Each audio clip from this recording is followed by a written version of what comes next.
بسم اللہ الرحمن الرحیم۔ السلام علیکم ورحمۃ اللہ وبرکاتہ۔ ایک دفعہ کا ذکر ہے کہ ایک بہت زیادہ مالدار بادشاہ تھا جس نے بہت سا مال و دولت جمع کر رکھا تھا اور دنیا میں موجود اللہ تعالیٰ کی ہر نعمت اسے میسر تھی تاکہ وہ اپنے نفس کو خوش کرے اور اپنی جمع شدہ چیزوں کو استعمال کر کے خوش ہو۔ اس سلسلہ میں اس نے بہت سی خوشحالیوں کو سمیٹا اور ایک ایسا عظیم الشان خوبصورت اور بلند و بالا محل تعمیر کروایا جو بادشاہوں، عمرہ اور اعلیٰ لوگوں کے شایان شان تھا، اور اس میں 2 مضبوط دروازے لگوائے اور اس پر اپنی مرضی کے غلام، جلاد، پہرہ دار سپاہی اور دربان کھڑے کر دیے، اور بعض نوکروں کو حکم دیا کہ وہ بہترین کھانا تیار کریں۔ پھر اس نے اپنے اہل و عیال، دوستوں اور خادموں کو جمع کیا تاکہ وہ اس کے یہاں کھانا کھائیں اور اس کی نعمت کو حاصل کریں، اور خود تخت سلطنت پر جلوہ افروز ہوا اور تکیہ سے سہارا لگا لیا اور کہا، اے نفس، میں نے دنیا کی تمام نعمتیں جمع کر دی ہیں، پس تو ان کے لیے فارغ ہو جا اور ان نعمتوں کو کھا مزے کے ساتھ ساری عمر اور بڑی مقدار کے ساتھ۔ وہ خود گوئی سے فارغ نہ ہوا تھا کہ ایک آدمی محل کے باہر نمودار ہوا جس پر بوسیدہ کپڑے تھے، جو کھانا مانگ رہا تھا۔ وہ آیا اور دروازہ پر اتنی زور سے دستک دی کہ محل میں زلزلہ پیدا ہوا اور تخت بھی ہل کر رہ گیا۔ نوکر گھبرا گئے اور دروازہ کی طرف لپکے اور دستک دینے والے کو پکارنے لگے اور کہا، اے مہمان،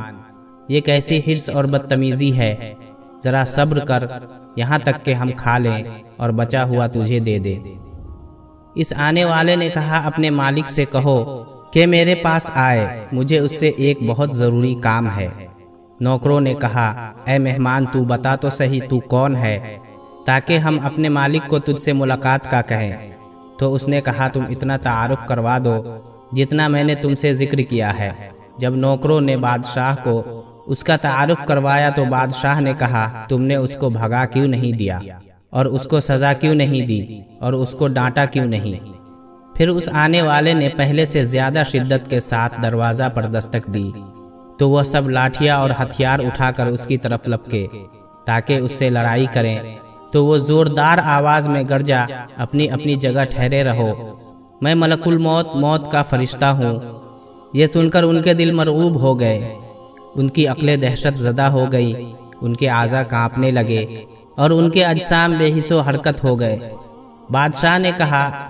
اسے کہو میرے عوض میں کوئی اور چیز لے لو۔ فرشتہ نے کہا، میں صرف تیری روح ہی لے جاؤں گا، اور میں تیری وجہ سے ہی آیا ہوں تاکہ ان نعمتوں اور مالوں کو تجھ سے الگ کر دوں جنہیں تو نے جمع کیا اور سمیٹا ہے۔ بادشاہ نے سرد آہ بھری اور کہا، اللہ اس مال پر لعنت کرے جس نے مجھے دھوکہ دیا اور مجھے اللہ کی عبادت سے روکا اور دور کر دیا، اور میں یہ گمان کرتا رہا کہ وہ مجھے فائدہ دے گا، لیکن آج کے دن مال میرے لیے باعث حسرت اور آزمائش کا ذریعہ بن گیا اور میرے ہاتھوں کو اس سے محروم کر دیا گیا اور وہ میرے دشمنوں کے لیے باقی رہ گیا۔ اللہ تعالیٰ نے مال کو قوت گویائی بخشی تو وہ کہنے لگا،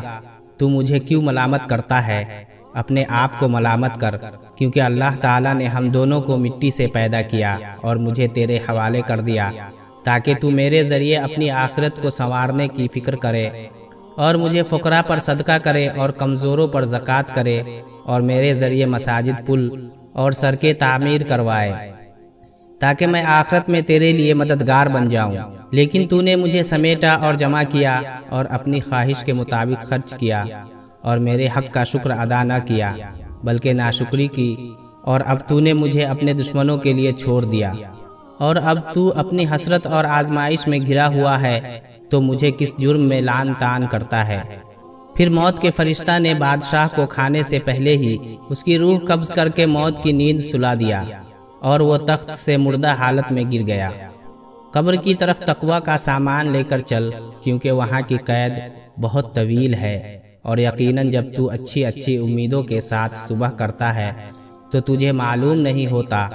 کہ شاید تو شام نہ کر سکے۔ میں عنقریب اپنے نفس کو تھکاؤں گا تاکہ میں راحت حاصل کر لوں، اس لیے کہ نفس پر مشقت ڈالنا اسے بہت محبوب ہے۔ دنیا سے بے رغبت ہو جا، کیونکہ اس میں رہنے والا کوچ کرنے والے کی طرح ہے، اور اس کی آج گزشتہ کل کے مشابہ ہے۔ اللہ رب العزت کا ارشاد ہے، یہاں تک کہ جب ان میں سے کسی کو موت آئے تو وہ کہے گا، اے میرے رب مجھے پھر بھیج دے، تاکہ جسے میں چھوڑ آیا ہوں اس میں نیک کام کر لوں۔ ہرگز نہیں، ایک بات ہی بات ہے جسے یہ کہہ رہا ہے، اور ان کے آگے قیامت تک ایک پردہ پڑا ہوا ہے۔ پھر جب سور پھونکا جائے گا تو اس میں نہ رشتہ داریاں رہیں گی اور نہ کوئی کسی کو پوچھے گا۔ حضرت ابو سعید خدری رضی اللہ تعالی عنہ فرماتے ہیں، ایک مرتبہ حضور صلی اللہ علیہ وسلم نے ایک لکڑی زمین پر گاری، اور اس کے پہلو میں ایک اور لکڑی گاری، اور اس سے کچھ دور تیسری لکڑی گار دی، اور فرمایا، تم جانتے ہو یہ کیا ہے؟ صحابہ نے عرض کیا، اللہ اور اس کا رسول صلی اللہ علیہ وسلم زیادہ جانتے ہیں۔ آپ نے فرمایا، یہ اس کی موت ہے، اور یہ امید ہے۔ انسان اپنی امید کی طرف لپکتا ہے، لیکن امید کے پورا ہونے سے پہلے موت اسے آ لیتی ہے۔ حضرت ابن عباس رضی اللہ تعالیٰ عنہ روایت کرتے ہیں، حضور صلی اللہ علیہ وسلم نے فرمایا، 5 چیزوں کو 5 سے پہلے غنیمت سمجھو، جوانی کو بڑھاپے سے پہلے،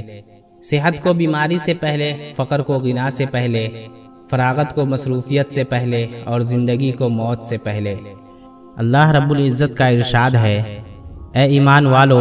تمہیں تمہارے مال اور تمہاری اولاد اللہ کے ذکر سے غافل نہ کر دے، اور جو کوئی ایسا کرے گا وہی نقصان اٹھانے والے ہیں، اور اس میں سے خرچ کرو جو ہم نے تمہیں روزی دی ہے۔ اس سے پہلے کسی کو تم میں سے موت آ جائے تو کہے، اے میرے رب، تو نے مجھے تھوڑی مدت کے لیے ڈھیل کیوں نہ دی کہ میں خیرات کرتا اور نیک لوگوں میں سے ہو جاتا۔ اور اللہ کسی نفس کو ہرگز مہلت نہ دے گا جب اس کی اجل آ جائے گی، اور اللہ اس سے خبردار ہے جو تم کرتے ہو۔ امام ترمذی رحمۃ اللہ علیہ نے حضور صلی اللہ علیہ وسلم کا ارشاد نقل کیا ہے، لذتوں کو توڑنے والی چیز یعنی موت کو کثرت سے یاد کیا کرو۔ صحیحین میں حضرت عبداللہ بن عمر رضی اللہ تعالی عنہ کے حوالے سے حضور صلی اللہ علیہ وسلم کا یہ ارشاد گرامی منقول ہے، کسی مسلمان شخص کے لیے جائز نہیں جبکہ اس کے پاس کوئی وصیت کے لائق چیز موجود ہو کہ وہ 2 راتیں اس کے پاس رہے، مگر یہ کہ اس کی وصیت لکھی ہوئی اس کے پاس موجود ہو۔ حضرت عبداللہ بن عمر رضی اللہ تعالی عنہ فرماتے ہیں کہ میں نے رسول اللہ صلی اللہ علیہ وسلم کا یہ ارشاد سنا ہے، مجھ پر کوئی رات ایسی نہیں گزری جس میں میرے پاس وصیت نامہ موجود نہ ہو۔ امام بخاری رحمۃ اللہ علیہ نے روایت کیا ہے کہ حضرت ابن عمر رضی اللہ تعالی عنہ فرماتے ہیں، رسول اللہ صلی اللہ علیہ وسلم نے میرا کندھا پکڑا اور فرمایا، دنیا میں ایسے رہ جیسے کوئی پردیسی یا مسافر ہو، اور اپنے آپ کو مردہ میں شمار کیا کرو، یعنی دنیا کی طرف مائل نہ ہو، اسے اپنا وطن نہ بنا، اور اپنے نفس کو زیادہ عرصہ زندہ رہنے اور دنیا پر بھروسہ کرنے کا خیال نہ آنے دے، اور اس چیز سے تعلق نہ پیدا کر جس سے پردیسی پردیس میں تعلق پیدا نہیں کیا کرتے، اور اس چیز میں مشغول نہ ہو جس میں گھر کی طرف جانے والا مسافر مشغول نہیں ہوا کرتا۔ حضور اقدس صلی اللہ علیہ وسلم نے فرمایا،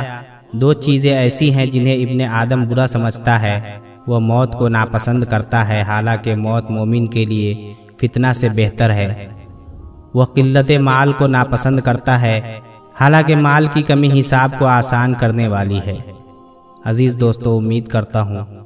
ویڈیو آپ دوستوں کو پسند آئی ہوگی۔ پسند آئی تو ویڈیو کو لائک اور اپنے دوستوں میں شیئر ضرور کر دیجیے گا، اور اس طرح کی مزید ویڈیو کے لیے ہمارے چینل کو سبسکرائب کر دیں۔ مجھے دیجیے اجازت، اسی امید کے ساتھ کہ زندگی رہی تو ایک اور ویڈیو کے ساتھ آپ کی خدمت میں حاضر ہوں گا۔ اللہ حافظ۔